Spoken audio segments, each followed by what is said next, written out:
Andijonda ham kelin ko'ylak, ham to'y uchun ansambllarni bitta joydan topishingiz mumkin desam, ishonasizmi?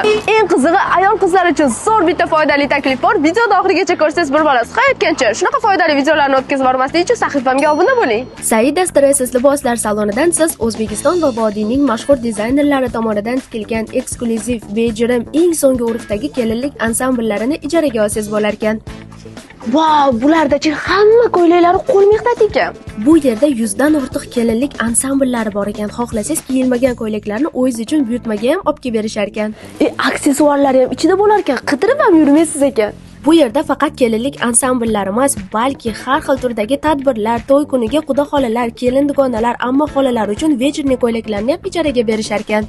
O'rtoqlaringiz ham bir kunga ovora bo'lib, falon pulga ko'ylak olib yurishmaydi ekan. Saida Stressning ikkinchi qavatida Andijondagi mashhur Bravo Wedding to'y liboslari saloni joylashgan ekan. Bu salondan eng zamonaviy urfdagi bejirim, bir-biridan chiroyli bo'lgan kelin ko'ylaklarni topsangiz bo'lar ekan. Hijobli qizlar uchun shunaqa abaya sifatidagi nafis ko'ylaklari ham bor ekan. Bu yerdagi kelin ko'ylaklar istalgan uslubdagi, xoh hijobli bo'lsin, xoh o'ranmagan bo'lsin, hamma qizlarga mos kelar ekan.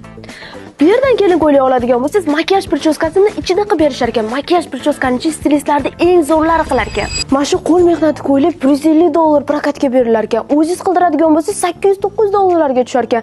Lekin bu yerdan bir kunga prokatga olsangiz qancha foydada chiqyapsiz, zo'r-ku.